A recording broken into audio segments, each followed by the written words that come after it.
네, 안녕하세요. 헬스조선 이금숙 기자입니다. 오늘 건강똑똑은 보톡스로 잘 알려진 보툴리눔 톡신을 주제로 진행됩니다. 오늘 주제에 관심 많으실 것으로 예상이 되는데요. 최근 인기리에 종영한 스트릿 우먼 파이터, 모두 아시죠? 스트릿 우먼 파이터를 이을 스트릿 내성 파이터 3인을 모시고 이 보툴리눔 톡신과 톡신 내성에 대한 모든 것, 그리고 내성 파이터 3인의 시술 노하우까지 낱낱이 파헤쳐보는 시간을 가져볼까 합니다. 그 전에 이 내성 파이터로 자리해주신 원장님 세 분을 소개해드리겠습니다.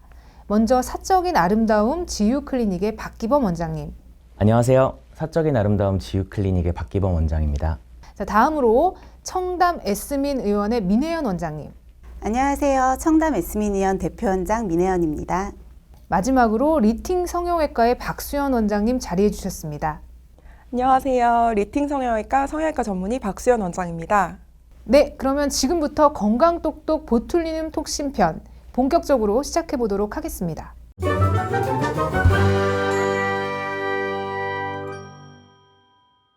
이 내성 파이터, 이 보툴리눔 톡신 내성에 관련된 오늘 주제인데, 첫 번째 먼저 코너는 보툴리눔 톡신의 A to Z, A부터 Z까지 알아보는 시간입니다. 이 보툴리눔 톡신이 작용하는 원리, 또 목적, 부작용을 알아보는 시간인데요. 모든 것에 대해서 한번 물어보는 시간을 갖도록 하겠습니다. 원장님도 좀 지식을 총동원해서 말씀 부탁드리겠습니다. 먼저 이 보툴리눔 톡신이 어떤 원리로 효과를 내는 건지 좀 설명 부탁드리겠습니다. 네, 이 보툴리눔 톡신이라는 게 근육을 움직이게 하는 신경 전달 물질 아세틸콜린의 분비를 억제를 해요. 그래서 일정 시간 동안 이 분비 자체가 억제가 되다 보니까 근육이 제대로 움직이지 못하는 이완되는 상태를 이용을 하게 되는 거죠. 그래서 보통은 근육과 관련된 질환의 치료로도 쓰였는데, 최근 들어서는 깊은 이제 근육의 움직임 때문에 생기는 미간 주름 같은 깊은 주름을 완화시키는 목적이라거나, 사각턱이나 뭐 종아리 같이 우리가 과도하게 쓰면 근육이 많이 발달하거든요. 이런 뭐 바디나 여러 가지 근육의 볼륨 을 줄이는 데도 이용이 되고 있습니다. 저도 이제 보툴리눔 톡신 하면 이제 주름, 깊은 주름, 그 다음에 이제 사각턱, 뭐 요 정도만 알고 있는데, 최근에는 되게 쓰임이 다양해지고 있다고 들었어요. 뭐 어떤 부분까지 이 보툴리눔 톡신이 이용되고 있는지 박기범 원장님 설명 좀 부탁드리겠습니다. 그 보툴리눔 톡신이 쓰이는 사례는 정말 다양한데요.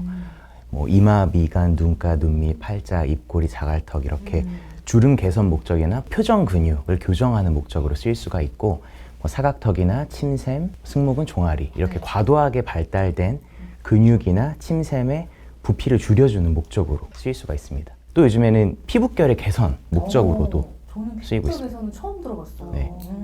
더모톡신, 스킨보톡스라고도 하는데요. 그렇구나. 알겠습니다.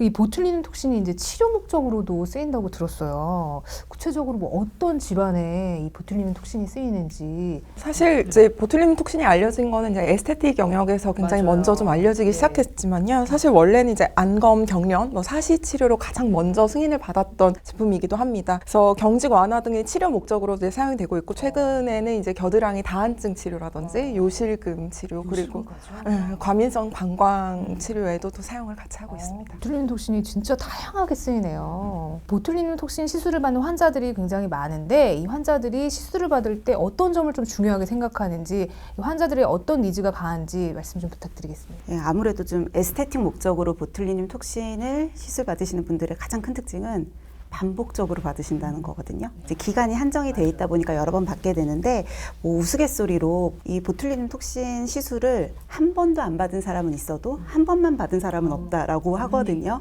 한 번 받으면 계속 그 얼굴이. 그쵸.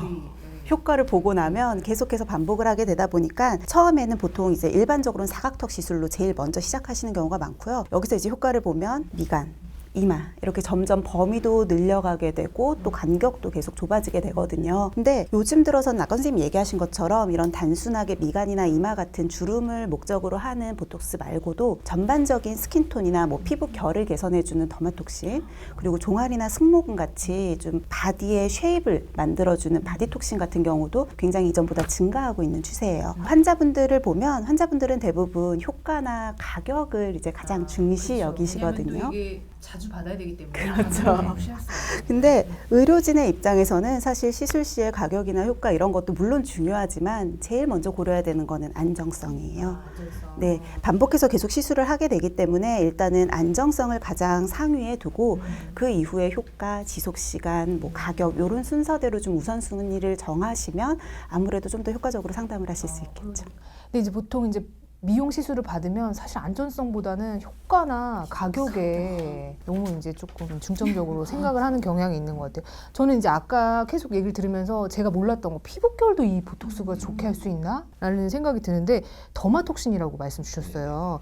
이 더마톡신이 어떤 원리로 효과를 내는 건지 설명 좀 부탁드리겠습니다. 더마톡신은 스킨 보톡스로도 알려져 있는데요. 네네. 그래서 말 그대로 이제 피부의 얕은 층에 주입을 해서 모공 감소, 피지 조절, 리프팅 효과 등을 내는 시술입니다. 네.